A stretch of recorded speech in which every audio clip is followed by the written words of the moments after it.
Animals adapt once. Your feed adapts 24/7. Birds migrate. Squirrels store food. Spiders build traps. None of them wakes beneath a personalized environment. This is why feeds learn your vulnerable moments, even when you never tell them what hurts. Most of us think staying online is a self-control test. Strong people close the app. That story misses the opponent. You're not resisting a fixed temptation. You're training one that changes. Skinner's 1938 experiments, a 689,003-person Facebook study, and modern design rules reveal how. Start with a familiar scene. It's 2:13 a.m. You wanted one video. Your thumb keeps moving. Nothing forced you, nothing satisfied you either. That's not pleasure. It's unfinished searching. Autoplay removes the tiny decision between episodes. The next choice happens before you can make it. Infinite scroll removes the bottom. No empty page is no natural moment that says enough. Notifications do something similar. They turn someone else's schedule into an itch inside your pocket. The alert might contain praise, conflict, news, or nothing. Uncertainty makes checking harder to ignore. You don't even need to press like. The feed watches what your attention does instead. You hate a clip. You watch to the end. Then you open the comments to disagree. Later, more appears. You tap not interested. Somehow, the subject returns wearing a different costume. Why? Because your words are one signal. Your behavior produces hundreds of quieter ones. A furious comment still means you stopped, read, felt something, and gave the post more time. Watching a video completely can outweigh a polite tap on something you barely noticed. A rewind says something was confusing, useful, shocking, or attractive. The system doesn't need to know which. A share is stronger. You just recruited another nervous system into the experiment. Even hesitation matters. A 2-second pause can separate invisible content from content worth testing again. So the feed doesn't only recommend, it probes. Every swipe answers a question you never heard. Your profile isn't a finished portrait. It's a weather forecast, recalculated whenever your mood changes. One clip is comedy, one is fear, one is envy. The winner earns another trial. Linger on envy and the feed doesn't conclude you're envious. It learns that envy held you. At midnight, the pattern can change. Tired brains make different choices from rested ones. Now add shopping. You pause on shoes after a bad day. Tomorrow, urgency arrives. Only 3 left. Sale ends tonight. 12 people are watching. Each message compresses reflection time. The free trial takes 1 tap. Cancellation hides behind menus, passwords, surveys, and one final offer. That's not personalization. It's asymmetric friction. Easy in, exhausting out. Designer Harry Brignall named manipulative interfaces dark patterns in 2010. The label stuck because the patterns did. In 2022, the U.S. Federal Trade Commission documented tricks involving disguised ads, buried fees, and difficult cancellation. When does friction become illegal? Usually when it materially deceives, traps, or violates specific consumer protection rules. Then comes the most intimate version. An AI companion remembers your fears and answers at 3 a.m. Comfort isn't automatically manipulation, but dependence becomes profitable when affection, access, and payment share one screen. Humans evolved around social feedback. A reply can feel like acceptance. Silence can feel like exclusion. If you're lonely, that difference lands harder. The same design doesn't meet every nervous system equally. Streaks add loss aversion. After 100 days, skipping once feels like destroying something you own. ADHD, depression, anxiety, and addiction can strain attention or impulse control. Personalized pressure can exploit that strain. Children face another mismatch. Their self-control is still developing while the product testing them updates constantly. The uncomfortable question isn't whether apps affect us. It's what exactly is doing the learning. The answer isn't an evil machine reading your soul. It's less dramatic and harder to escape. In 1938, psychologist B.F. Skinner published The Behavior of Organisms and formalized operant conditioning. The core idea was simple. Consequences shape behavior. Reward an action, and that action can become more likely. Predictable rewards teach. Unpredictable rewards can sustain persistent checking because the next attempt could be the one. Calling every app a Skinner box oversimplifies things. Humans have goals, context, memory, and the power to leave. A second idea goes deeper. In 1951, zoologist Nicolaus Tinbergen described exaggerated triggers called supernormal stimuli. Some birds preferred artificial eggs with amplified colors and markings over the real eggs they evolved to recognize. Feeds can amplify social triggers too. More novelty, sharper conflict, clearer beauty, faster approval. Computer scientist Stuart Russell raised a disturbing incentive problem in his 2019 book, Human Compatible. A system rewarded for clicks may find it easier to change your preferences than satisfy the preferences you started with. That doesn't require consciousness.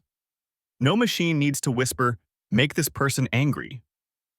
A score is enough. Show variance. Measure reactions. Keep what performs. Remove what doesn't. Repetition does the selecting. A/B testing lets companies compare tiny changes across large groups. Button color, timing, wording, placement. The version that captures more behavior survives. What feels personal can emerge from impersonal competition. So is the harm deliberate. Sometimes a feature is intentionally persuasive. Sometimes harm is an unmeasured side effect. Designers can knowingly remove stopping cues without predicting which exhausted teenager will unravel at midnight. There doesn't need to be a secret meeting about your weakness. The business model supplies the direction. It's closer to evolution than mind control. Countless designs compete. The stickiest ones reproduce across every app. The emerging culprit has a name: adaptive optimization around a proxy. Keep that phrase. We'll need it later. Does real-world evidence support this picture? In 2014, Facebook researchers altered news feeds for 689,003 users. Reducing positive or negative posts produced small corresponding changes in the emotional language people later used. That wasn't mind control. The effect was small. But changing the information environment changed measurable expression. In 2017, William Brady's team studied 563,312 tweets. Each moral emotional word increased sharing by about 20%. Outrage isn't just an emotion online, it's transportation. It helps information move. TikTok explained in 2020 that finishing a longer video can outweigh weaker signals like shared geography. The system doesn't hear, "I hated that." It records, "I watched every second." Uncertainty strengthens the loop. Most posts are forgettable. The occasional perfect one teaches your thumb to continue. In 2017, Adrian Ward's experiments found that a nearby smartphone could reduce available cognitive capacity, even when silent. Across nearly 800 participants, distance mattered. Attention can be taxed before the screen even turns on. Consumer regulators recognize the cancellation problem too. A theoretical exit isn't meaningful when design makes it practically unusable. The European Union's Digital Services Act now prohibits certain deceptive or manipulative interface designs. Enforcement still takes evidence. Now, give the conventional explanation its strongest case. Most recommendation systems aren't built as psychological diagnosis machines. They exploit an evolutionary mismatch. Our brains developed under scarce novelty, limited social groups, and unavoidable pauses. Novel information once deserved attention.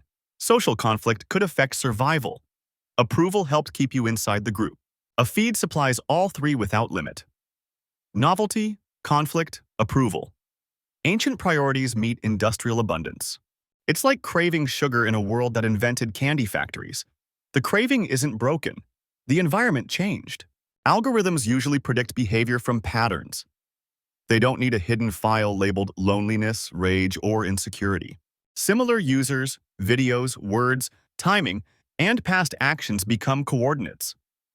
Prediction can look intimate without understanding you. Hate watching creates an ambiguity the model can't cleanly solve. Disgust and fascination can produce nearly identical behavior. Not interested can help, but it competes with completion, comments, searches, follows, and repeated returns. Recommendation systems also explore. They occasionally test unwanted topics because preferences change and predictions remain uncertain. That explains why a rejected topic can return. Poor inference can resemble stubborn manipulation. Most employees aren't plotting your collapse. They're improving watch time, conversion, retention, or another assigned number. Personalization also helps people find music, communities, education, jobs, and support they genuinely value. Evolutionary mismatch plus imperfect prediction. That settles it, right? Not quite. Economist Charles Goodhart warned in 1975 that measures become unreliable when they turn into targets. Engagement is a proxy. It stands in for interest, satisfaction, value, and business success. Badly, sometimes. The system measures what you do now. Your well-being often appears later, after the measurable session ends. You close the app angry. The dashboard records 12 engaged minutes. Your regret has no event label. You shop at midnight, feel relief, then panic tomorrow. The purchase captured relief. It missed the panic. The feed says it's for you because it predicts your next action, not your future gratitude. Angrier, poorer, more alone. A system can produce all three while its target keeps improving. Average effects can hide concentrated harm.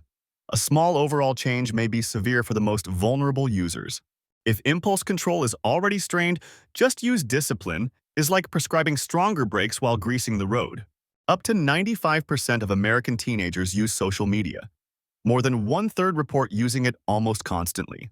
The U.S. Surgeon General's 2023 advisory said, "We can't yet conclude social media is sufficiently safe for youth. AI companions deepen the gap." Evidence on long-term dependence is still developing, while products and relationships evolve quickly. In 2023, Italy's privacy regulator temporarily restricted Replica, citing risks involving minors and emotionally vulnerable people. That doesn't prove every companion engineer's dependence. It proves existing categories struggle when software becomes emotionally significant. Here's the unresolved gap. The environment adapts in seconds. Human consent, science, and law move much slower. So what did the feed actually learn? Not your soul. Your repeated behavior under particular conditions. The real culprit is the loop between your nervous system and a target that never asks why. It doesn't know loneliness. It knows loneliness-shaped behavior. Late sessions. Fast returns. Longer conversations. More spending. Your feed is a strange mirror. It reflects whatever version of you remains in front of it longest. Changing that mirror takes more than willpower. You have to alter the signals, the friction, and the setting. When rage bait appears, don't correct it, inspect it, or open comments. Attention is the reward. Leave immediately. Use not interested. Then scroll away quickly. Block repeat offenders. One clear signal works better with matching behavior. If a feed is badly contaminated, clear or pause watch history, refresh recommendations, and retrain deliberately. Search for what you chose. Use subscriptions or following tabs. Intentional inputs reduce the algorithm's room to probe. Restore stopping cues. Disable autoplay. Set a timer. Charge the phone outside your bedroom. Make endings physical. For late-night shopping, remove saved cards and wait 24 hours. Useful friction protects the person you'll be tomorrow. Cancel trials immediately after joining when access continues. Put the renewal date on a calendar before forgetting becomes profitable. Document blocked exits and surprise charges. Screenshots turn private frustration into evidence for regulators, banks, and complaints. With AI companions, set payment limits, mute overnight nudges, and keep human relationships outside the product's control. If attention is already strained, use external support without shame. Blockers, trusted people, clinicians, and routines are real tools. Individual defenses aren't enough. We also need symmetric cancellation, safer defaults, independent audits, and targets beyond engagement. Birds still migrate. Squirrels still store food. We built an environment that studies us while we inhabit it. Our weakness may not be that we fail to adapt. It may be that our inventions adapt faster. We don't fully know where that ends. And that's what makes being human here so strange. Subscribe for more.